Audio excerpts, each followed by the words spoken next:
Babylon's Rothschilds, the House of Egibi. The clay tablet is warm from the scribe's hand. The cuneiform is precise. In a field northwest of Babylon, 32 hectares changes ownership. The year is 560 BCE. The buyer is Nabu-Ahe-Iddin of the House of Egibi. The seller is connected to Neri-Glissar, the usurper king. This is not sentiment, this is system. The tablet will outlast both men, both dynasties, and tell us something neither intended. Wealth, when organized correctly, becomes a structure that requires neither crowns nor conquest to endure. The name Egibi comes from ancient Sumerian, which the Babylonians rendered as Sin Takisha Liblut. O Sin, you have given the child, may he now live and thrive. It is a prayer wrapped in an identity. By the 6th century BCE, more than 200 individuals claimed descent from this house. The archive they left behind, 1,700 cuneiform tablets spanning 5 generations, from 606 to 482 BCE, is the oldest continuous record of a family enterprise in human history. These were not poems or king lists. These were receipts, division orders for barley shipments, loan agreements with terms that would make a modern credit analyst nod in recognition, tax collection schedules, slave purchase contracts, the mundane machinery of wealth accumulation, preserved in fired clay and buried in the sand until locals dug them up in the 1870s and sold them to museums around the world. The Egibis did not begin with privilege. There is no record of prebendary offices, those prestigious temple positions that marked old money in Babylon. The earliest generation, a man named Sulaja, earned his fortune through wholesale commodity trading. The bulk goods, barley and dates mostly, that moved in volume across southern Mesopotamia. This was labor, not inheritance. It was the trade of logistics and relationships, of knowing which harvest would be abundant and which temple granary would pay premium. From this base, each generation built. Nebuchadnezzar II taught them the architecture of opportunity.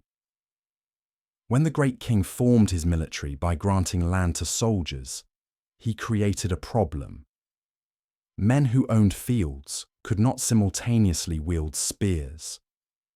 Someone had to manage the property while its owner served the empire.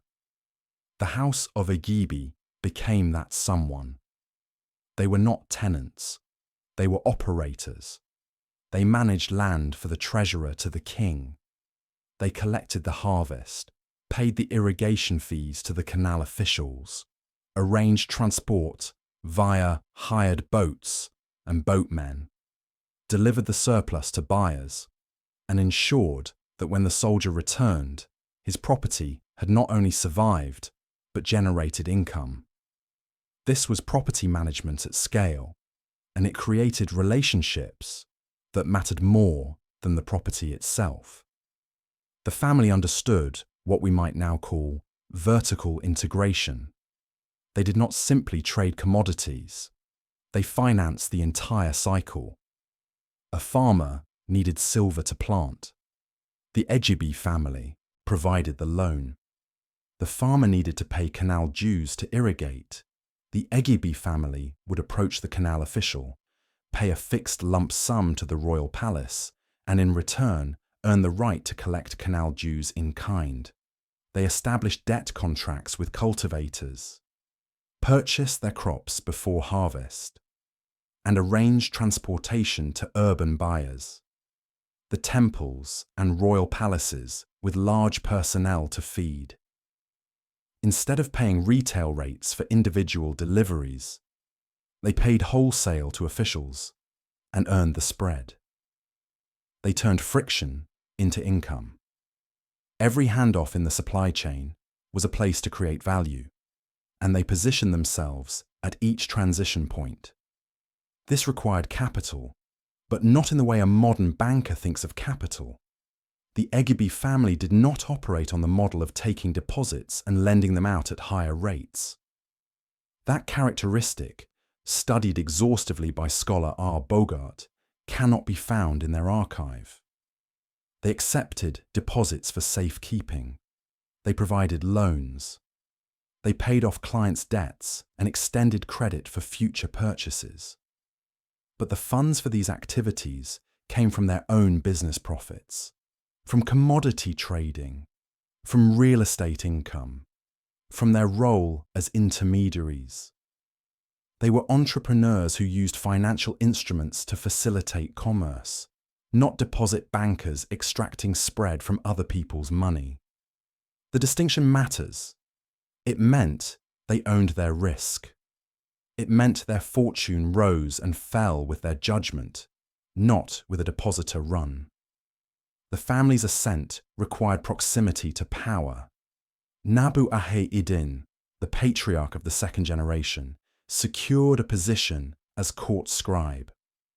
Under King Nabonidus, he was appointed royal judge, a role he held for 12 years.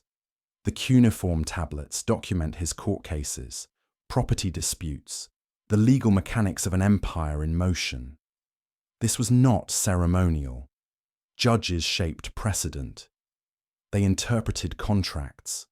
They decided which claims held and which dissolved. A family that understood law at the imperial level could structure its own affairs with precision and anticipate how courts would rule when disputes arose. It was intelligence gathering disguised as public service. Royal judges also built networks. The administrative structure of Neo-Babylonian governance was layered, bureaucratic, filled with officials who controlled access and approvals. Nabu's position gave the Egibi family visibility into who held power, who was rising, who was falling. It allowed them to lend to the right people, to buy land from families in distress before the distress became public, to position themselves as useful to those who might soon matter. When Nabu purchased that 32-hectare field in 560 BCE from someone connected to Neriglissar, he was not buying dirt. He was buying adjacency to a king, even a usurper king, even a king whose reign would be brief. The archive shows that the family accumulated diverse holdings: fields and gardens outside Babylon, urban real estate, 16 properties by the later generations, boats, hundreds of slaves, many of whom operated with a mixture of dependency and autonomy, acting as agents for family business. The slaves were assets, but also operatives. They ran errands, managed transactions, carried messages, negotiated on behalf of the house. This was the operating system beneath the wealth, a distributed network of human capital that extended the family's reach without requiring the family to be everywhere at once. Marriage was strategy. Daughters of the Egibi family received modest dowries. Women marrying into the family brought substantial ones. This was not stinginess. It was signaling. The house was a destination, a place of prestige worth paying to enter. The marriage contracts that survive in the archive reveal the mechanics. Dowries were negotiated. Terms were explicit. Property was delineated. There were no romantic illusions in the cuneiform, only the clear language of alliance and resource consolidation.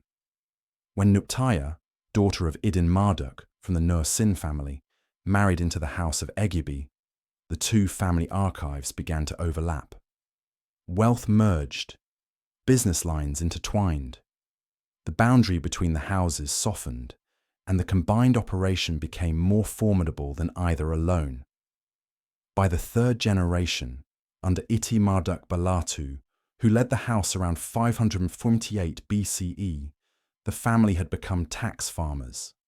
This was government contracting before the term existed. The state needed tax revenue but lacked the administrative capacity to collect efficiently from every soldier, farmer, and workshop. The Egibi family stepped in. Marduk Nasir Apli, Iti Marduk's son, collected indirect taxes like bridge tolls and direct taxes like payments replacing military service, payments for military equipment, payments from bow units, even flour collection. These were complex, scattered obligations. The family would contract with the state, agree to deliver a fixed amount, and then collect what they could. If they were efficient, the difference was profit. If they were not, the shortfall was their loss. It was an exercise in operational excellence dressed as public service. Tax farming gave the family leverage. They touched every economic actor. Soldiers who owed service payments, farmers who owed canal fees, merchants who crossed bridges. This created information asymmetry. The Egibis knew who was prosperous, who was struggling, who had cash flow problems before those individuals knew the family was watching. That information could be monetized. A timely loan to someone behind on their tax obligation, offered at the moment of maximum desperation, purchased loyalty and generated interest. A foreclosure on land, pledged as collateral for an unpaid tax debt, transferred property to the family balance sheet at distressed prices. The system was not predatory by ancient standards. It was simply the logic of capital meeting, the logic of obligation. Then the world changed. In 539 BCE, Cyrus the Great entered Babylon. The Neo-Babylonian Empire ended. The Achaemenid Persian Empire began. For most families, regime change is catastrophe. For the House of Egibi, it was continuity. The cuneiform tablets show no disruption. The business kept running. The same activities, the same contracts, the same counterparties. The family's archive documents deals with the courts of successive rulers, from Neriglissar to Darius I, without a hitch. This was not luck. This was design. The Egibis understood something that most do not. Empires need administrators. They need people who know where the grain is stored, who owes what, how the canals are maintained, which families can be taxed, and which will revolt if pushed too hard. Conquerors can seize thrones, but they cannot seize local knowledge. The Persians arrived with military superiority and strategic vision. They did not arrive with an understanding of Babylonian irrigation schedules or the social networks that made commerce function. The Egibis had that understanding. They offered continuity in exchange for relevance. The family adapted. Under Persian rule, they maintained their tax collection activities. Marduk Nasir's toll-collecting work continued, now serving Persian administrators instead of Babylonian kings. Family members travelled to Persia during the reign of Cambyses to secure trade opportunities. They negotiated long trips, built relationships with the new elite, made themselves indispensable. This required flexibility. It required the ability to speak the language of the new regime, to frame their services in terms the Persians valued, to subordinate pride to survival. Some families clung to the old order and disappeared with it. The Egibis pivoted. What enabled this flexibility was structure. The family did not build their wealth around loyalty to a specific king. They built it around flows of goods and the systems that moved those goods. Kings come and go. Barley still needs to reach the temple. Soldiers still need their land managed. Canals still need maintenance fees collected. The Egibis position themselves at the infrastructure layer of the economy, beneath politics, beneath ideology. You could swap the flag over the palace, and the next morning someone still needed to reconcile the commodity shipments. That someone was the House of Egibi. The archive shows they were meticulous. Field plans drawn on tablets, contracts specifying delivery dates and penalties for non-performance, receipts for every transaction. This was not ancient chaos. This was record-keeping that would satisfy a modern auditor. The family understood that disputes arise, that memory fades, that without documentation, every deal becomes a negotiation where power determines outcome. The tablets were insurance. They were proof. They were the institutional memory that allowed a family enterprise to outlast any individual's lifespan. By 508 BCE, the inheritance was divided.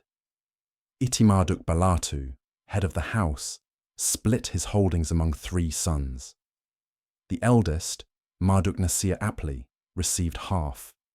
His 2 brothers divided the remainder. This was standard practice, but it created a test. Would the division weaken the house, or would each branch maintain the discipline that made the fortune? The records suggest the latter. The business continued. The branches operated without catastrophic rivalry. The structure held. The end came slowly, then suddenly. Marduk-Nasir's son, Nidinti-Bel, sorted the archive and deposited the tablets around 484 BCE, in the early years of Xerxes I. The archive ends at this date, which suggests the family may have backed the Babylonian revolts against Xerxes. If so, it was a miscalculation. Xerxes crushed the revolts. The House of Egibi disappears from history. After more than a century of adapting to regime changes, they may have finally chosen a side and chosen wrong. Or perhaps the family simply dissolved, the heirs scattering, the business no longer consolidated under a single name. The tablets go silent, and we are left to speculate. But the lesson does not go silent. The House of Egibi demonstrated that generational wealth is not about brilliance. It is about systems. It is about positioning at infrastructure layers that empires need, regardless of who rules. It is about record-keeping, diversification, and the cold patience to outlast political volatility. They built a machine that converted commodities into influence, influence into information, and information into the ability to survive regime change. The family understood that wealth tied to a specific regime is fragile. Wealth tied to essential functions is portable. If you control tax collection, you matter to any government that needs revenue. If you manage land for soldiers, you matter to any army that rewards loyalty with grants. If you finance commodity flows, you matter to any city that needs to eat. The Egibis did not chase glamour. They chased necessity. There is a modern analogy. Family offices today that survive longest are those that separate operating bets from core functions. They do not build fortunes around a single political connection or a regulatory arbitrage that one vote can erase. They build around demographic needs, infrastructure, resources that every government requires. The Egibis were the first family office we have detailed records of, and they already understood this. Consider what they did not do. They did not build temples with their names on them. They did not commission epic poetry celebrating their founder. There are no statues of Nabu-Aheiddin in museums, no grand monuments to Marduk-Balartu. What they left behind was paperwork. 1,700 tablets of commodity contracts, tax receipts, slave purchases, loan agreements, field plans. This was a family that understood the work of wealth is not performance. It is administration. The clay tablets sat in the ground for 23 centuries. When they were dug up and sold to the British Museum and other collections in the 1870s and 1880s, scholars initially thought the family was Jewish, mistaking Egibi for Jacob. They called them the oldest bankers. imagining a Mesopotamian Rothschild. Closer study proved both assumptions wrong. The family was Sumero-Babylonian, not Jewish. They were entrepreneurs, not deposit bankers. The initial misunderstanding is instructive. We impose our categories on the past, looking for familiar shapes. The reality is often more specific, more interesting, and more instructive. What the archive reveals is this: a family in the 7th to 5th century BCE figured out that if you build wealth around services that empires need, if you document everything, if you train the next generation in the operational details rather than just handing them assets, if you treat political change as weather rather than apocalypse, then your house can outlast kings. The Egibis survived Nebuchadnezzar, Neriglissar, Nabonidus, Cyrus, Cambyses, and Darius. 6 rulers, 2 empires, regime change that should have wiped them out. They kept operating because they made themselves necessary rather than important. Necessary is durable. Important is not. In the end, they may have made the mistake of becoming important, of backing a revolt, of believing their wealth gave them political leverage rather than just economic utility. Or perhaps 5 generations is simply the natural lifespan of a coordinated family enterprise before dispersion takes over. Either way, the archive they left behind is a manual. It shows that wealth propagation across centuries requires infrastructure thinking, meticulous record keeping, adaptability to political change, and the discipline to stay boring while others chase glory. The wells that created oil fortunes in Texas will deplete. The commodity trades that built the Egibi fortune eventually ended, but the principles do not deplete. Position at the infrastructure layer. Document everything. Build systems that survive individual lifetimes. Train heirs in operations, not just inheritance. Remain useful to whoever holds power. The House of Egibi understood this 25 centuries ago, and their tablets, still readable, still precise, are proof that when wealth is organized around systems rather than personalities, it can echo across millennia. That is how Bali became a dynasty. That is how a family whose name meant, "May he live and thrive," did exactly that, for 5 generations, until history swallowed them. The tablets remain. The lesson endures.